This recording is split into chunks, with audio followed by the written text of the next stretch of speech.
Everybody in WWE is a fraud! Now I know I made a video about this just about a few months ago, but guess what? We're running it back, and it just goes to show you how much worse this company is getting each and every single day. This company keeps getting worse and worse and worse and worse and worse, and I'm tired of it. I am goddamn tired of it. So in this video, we're gonna get right into the biggest frauds in this company that are ruining this great sport of professional wrestling as we know it. So the first fraud in this company we gotta talk about is John Cena. Yeah, that's right, guys. The greatest of all time, John Cena. You boys are washed up, don't even show to the ring, acting like a star, but his movies don't mean a thing. Yeah, that's right. Everybody's been asking, guys, where's John Cena? Where's John Cena? And what does WWE tell us? He's off doing a movie in Budapest. Yay! Who cares? Because you see, John Cena, in every single interview he's on, he says the same goddamn thing about how, I'm so grateful for WWE. They made me who I am. I love WWE. I love Vince McMahon. I don't even mind them owning my name. That's how grateful I am for them. And, all of that stuff just to make him look like a good guy, just to make him look like a saint. But he never lives up to that. He never lives up to it, man. Because where's John Cena now? Where? Because if you really do love the WWE so much, if you really respect the WWE so much, then why don't you have a little more respect for your final year in WWE, man? Your final run, your retirement tour. Why don't you have a little more respect for the company and your final year in that? Because if you did, you'd say, let me put aside this Hollywood stuff just for my retirement tour in WWE as promised and show up full time, show up consistently one last time. But no, because here he is, prioritizing Hollywood and his crappy movies over WWE. Like, I'd get it if this guy was like The Rock, a big star in Hollywood, starring in billion-dollar movies and stuff like that. No, that's not John Cena, man. This guy is not, and I mean not, a Hollywood star. This guy was butt-ass naked at the Oscars for some clout. Hollywood doesn't care about this guy. He played a porn star in a movie named Ricky Stenicki. Look, nobody cares about this. Nobody cares about this guy's movies. So tell me, what kind of porn star, stripper-esque, Diddy party enjoying role is this guy playing in Budapest that is causing him to miss WWE and be part-time in his final year in his retirement tour, especially now as WWE champion? Let me answer that. Nobody knows and nobody cares. Nobody cares, man. Nobody cares about this guy's movies. Nobody cares about anything this guy does in Hollywood except for Peacemaker. And to make things worse, unfortunately, this guy is a goddamn yes man. Cena is a yes man that just does everything that Triple H and The Rock tell him to do. Because let's be very honest here, his retirement tour sucks right now. It's absolute garbage. Is this the kind of legacy you want to leave behind to everyone that grew up watching you and acknowledges that you're the greatest of all time? This is the kind of legacy you want to leave behind? No, man. You gotta go up to Triple H and say, guys, you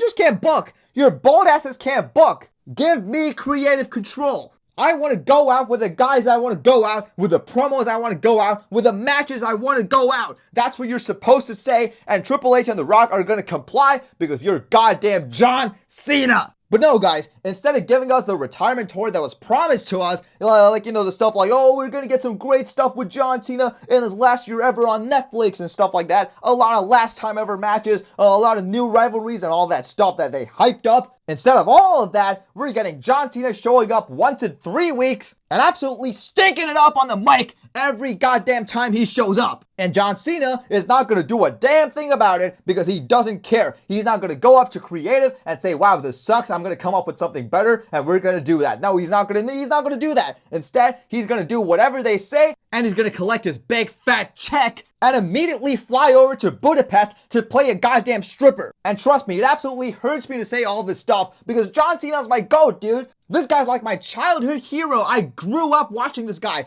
He's the reason why 5-year-old me fell in love with professional wrestling. But unfortunately, we gotta have some uncomfortable conversations about how in 2025, this guy is nothing but a corporate dick-sucking, part-timing goddamn fraud. So with that being said, let's move on to fraud number 2, and that's none other than Cody Rhodes. Adrenaline in my cock. I jobbed out to Travis Scott. Now again, just like John Cena, I love Cody Rhodes, right? I really do. Cody Rhodes is my guy. But then again, we really gotta have some uncomfortable conversations about this guy. Because what do you mean this guy's the face of the company and he's out here on every single interviews saying he's now the face of the company, saying he's on the John Cena schedule. Yeah, that's right, guys. The John Cena schedule. Yay. Well, let me ask you this. Where is this guy? Where is he? John Cena schedule, face of the company, my ass! Because Cody, I don't know if you know this, but the John Cena schedule lasted for way over a year. So sure, you held the WWE Championship for a year, and you showed up consistently on SmackDown, on some Raws as well, and every single live event and all that stuff. We get it. But where are you now?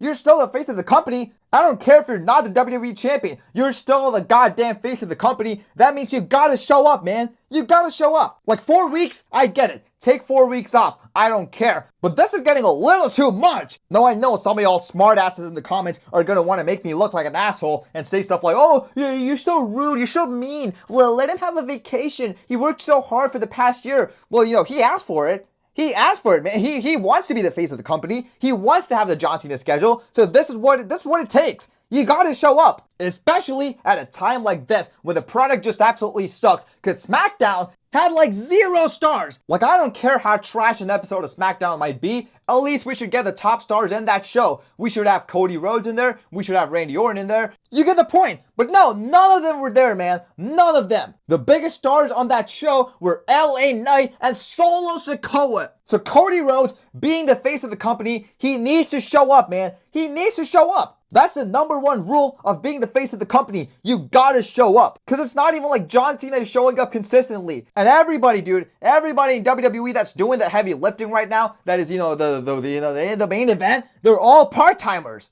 They're all part-timers, man. And at a time like this, the face of the company takes a 2-month vacation. Wow. So do I love Cody Rhodes? Yes, absolutely. But he's always out here saying, he's the new John Cena. He's the face of the company. And he's on the John Cena schedule now. But he's just not delivering on that aspect. He is just not. So get out of here. So with that being said, let's move on to fraud number 3. And that is none other than, oh boy, Paul Triple H Levesque. So for the past month or so, I've been seeing a lot of nonsense spewing around in the internet about how people are saying, oh, TKO is killing WWE. The Rock is killing WWE. Triple H is just a victim of all of that. He just books the shows. Oh, poor Triple H. Oh, poor Triple H. I feel so bad for him. No! Guys, do I absolutely hate TKO? Yes, I do. I hate a lot of the stuff they're doing right now with the WWE.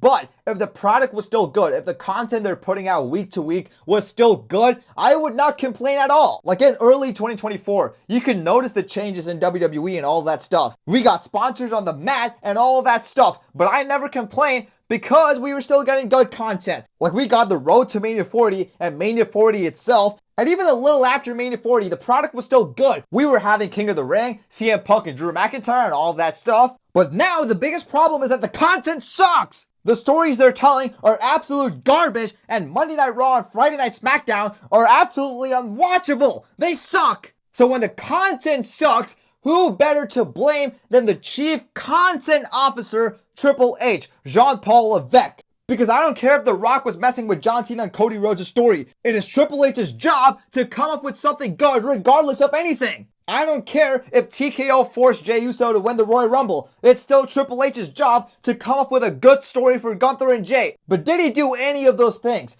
Absolutely 100% not. Now I know some of y'all are going to say, oh, but WWE is so good back in 2023 and that was booked by Triple H. Let me just put it to you this way. First of all, let's just get rid of the bloodline stuff, I am confident, I am 100% confident that Triple H had little to no say over the bloodline story. I am 100% sure that Roman Reigns and Paul Heyman had full control over the bloodline story. And everything else Triple H was doing was just the bare minimum. He was just fixing a lot of the messes that Vince McMahon created, and a lot of fans were just popping for that because it was the honeymoon phase. People just enjoyed something new. We were just getting some cool stuff that wouldn't have happened under Vince McMahon, like, Gunther being the IC champion, for example. Like, that wouldn't have happened under Vince McMahon, so people meet right Triple H, acting like he's some kind of a creative god, when in reality, that's just the bare minimum. So now the honeymoon phase is over, and the people are starting to see that Triple H just sucks at his job. Majority of the fan base, man. Majority of the fan base, like over 90% of the fan base are complaining now, are saying the product sucks, are saying they're unhappy with the product. And, majority of these guys have been watching wrestling for years. Like, we've been through the 2018-2019 Vince McMahon era, and we're saying that this product sucks. So that means this product really, really, really sucks. And is Triple H, as any head of creative should, is he taking those critics for consideration?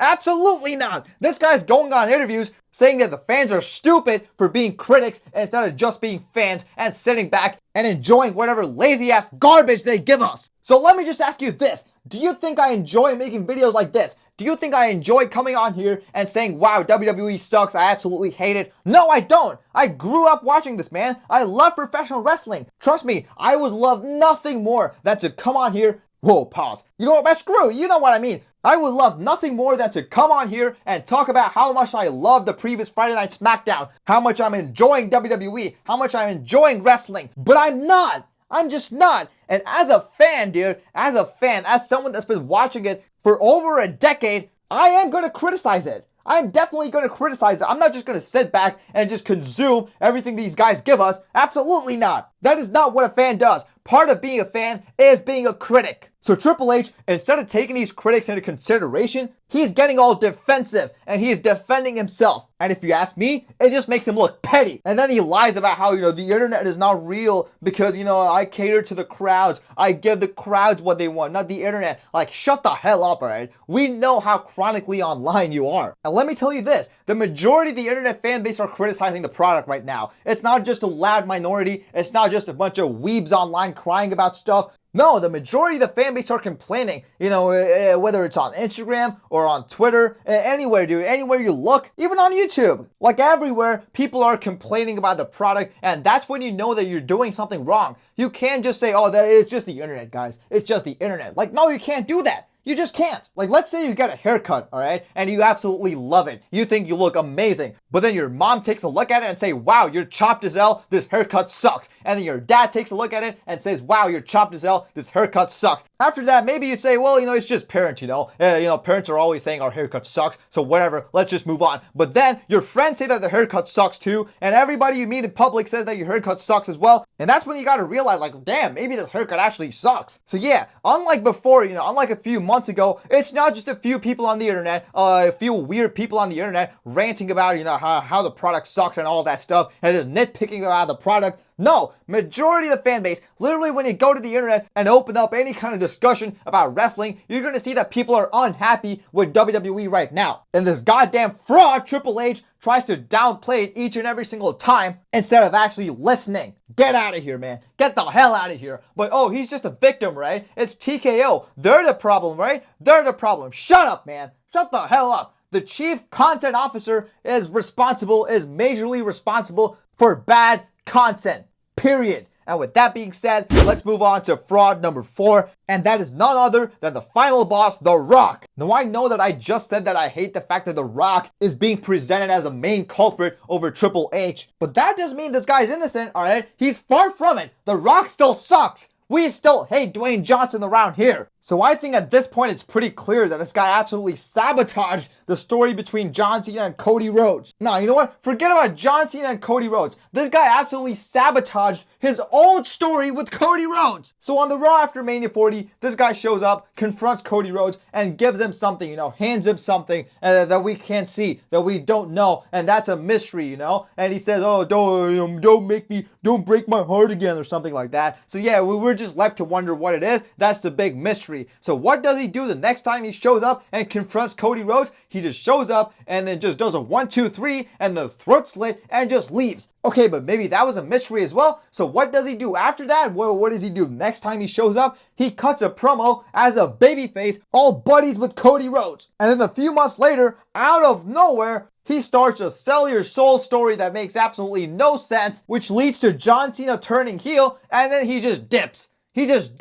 He never shows up. He says his work here is done. And, what The Rock said on the Pat McAfee show is that, hey, his work here is done. The final boss's work is done. But TKO called him. The Rock was done, but TKO called him. And they said, bro, the Elimination Chamber tickets are not doing good right now. So we need you to show up and we need you to move some tickets. Which is 100% a lie. Because you can literally look up the ticket sales for Elimination Chamber before the Sell Your Soul stuff even happened. Like, yeah, was it sold out? No, it wasn't. But was it at like, oh my God, Rock, we needed to show up to move tickets level of, doing bad ticket sales wise? Absolutely not. And I'm pretty sure a lot of people have pointed out already that, The Rock is straight up lying because they've checked what the ticket sales looked like before the Sell Your Soul stuff even happened. And it was literally just fine. And I'm pretty sure The Rock knows that. The Rock knows that we know that he's lying, but he doesn't care. He knows that we all know that he's a liar. It's like how he keeps lying about going to In-N-Out for the first time. He knows that we all know he's lying, but he doesn't care. But okay, hypothetically, let's say that The Rock is telling the truth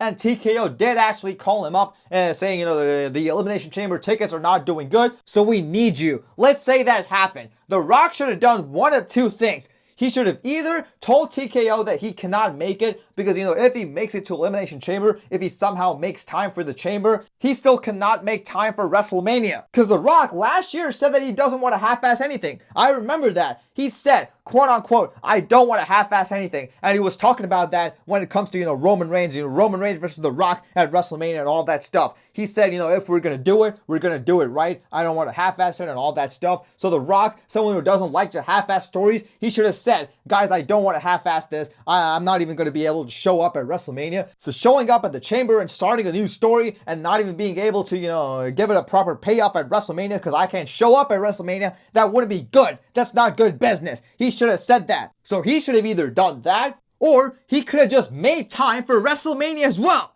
He made time for the Chamber and, a SmackDown before that. He could have also made time for WrestleMania. And The Rock did none of these things. Why? Well, according to The Rock, he didn't do that. He ended up half-assing the story and not showing up and not show up because he wants to give the spotlight to John Cena and Cody Rhodes. Are you kidding me? If you really wanted to give the spotlight to John Cena and Cody Rhodes, then you should have gotten involved in the first place, man. Why do you start a story that you can't be a part of, that you can't, give a proper payoff for? I'll tell you why. Because The Rock always wants to be the center of attention, always wants the spotlight. So I don't care what BS stories The Rock is going to tell you. Let me tell you the actual story, all right? Let me set the record straight. Triple H, The Rock, TKO, all these guys know that WWE is not doing good right now because in every single aspect, in every single metric, they're just not doing good right now. Like the viewerships, for example, ever since they moved to Netflix, their viewership has been dipping constantly. So they knew they had to make some desperate big moves on the product to, get the fans back, to make things interesting again. And the idea proposed was obviously John Cena's heel turn. And The Rock, who obviously wants to be the center of attention all the time, he wanted to get involved in it because he knows that if John Cena turns heel, it's going to be the biggest thing in all of wrestling. And just like Triple H, now that the fans are actually pointing it out and, saying that The Rock sucks for all this stuff, he's getting super defensive. He's literally going on social media talking about it. He's leaving comments on, Alan Owens on Instagram. Like, come on, dude. What the hell? He's replying to Busted Open podcast. So whenever guys like Triple H and The Rock get overly defensive and, start defending themselves and all that stuff, you know that they messed up big time and now they're just trying to do damage control. And all of this gets million times worse when you add the fact that The Rock was one of the people that was hyping up, WrestleMania and Netflix more than anyone. Literally more than anyone. On the road to Mania 40, man, The Rock mentioned Netflix like 800 times. And he said on multiple different interviews that he's shaping up WrestleMania 41 to be the greatest WrestleMania of all time, to have the biggest main event of all time and all of that stuff. So it was pretty clear that we're going to get a big time main event at WrestleMania 41 with either, Cody versus Rock or Roman versus Rock. And The Rock is going to be on Netflix, on Raw on Netflix to build that up. And The Rock really delivered on none of those promises, man. None of those. If you told me a year ago that The Rock would show up only on Netflix once and he wouldn't even show up at WrestleMania, I would be genuinely surprised, dude. I would be surprised if I found out that he wouldn't even show up at Mania 41 because he made it pretty clear that he was gonna. So really, this guy, Dwayne Johnson, only cares about the check and only cares about being the center of attention and having all the spotlight all the time, while completely ignoring the fact that it could actually affect the product and the content, the legacy of a 23-year veteran and the current face of the company. Last year, he made it pretty clear and pretty much promised all of us that he's here to, put out some good content and all of that stuff and deliver in all of those aspects. But really, he's done none of that. because he only cares about himself. So when you put all of this together, you get one big giant mess, and you realize that the Triple H era, the so-called Paul Levesque era, is just full of lies and full of guys like Triple H and The Rock trying to make a fool out of the fans. And unfortunately, the fans are just gonna eat it up. And I've been making videos like this for about 6 months now, and I'm not gonna lie, people are starting to see the light. More and more people are starting to see the light, and sooner or later, I've said this before, WWE is gonna get bit in the ass, and these frauds like Triple H, The Rock, and every single person that I mentioned in this video is gonna get a big fat reality check. Anyways, that's it for today's video, guys. Thank you so much for watching. I'll see you all in the next video. Peace out.